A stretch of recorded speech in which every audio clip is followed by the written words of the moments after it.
Na place s Davidem Novotným. Poslouchej sport. Radiožurnál.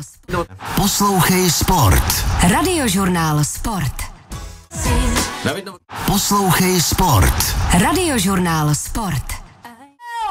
Góly v přímém přenosu. Jirasor opět peláší směrem na branku sám a Jirasor dává gól! Poslední míčky zápasu. Je dobojováno na pražské Štvanici, alespoň pokud jde o tento duel. I rozhodující chvaty. Už jen 3, 2, 1, hotovo!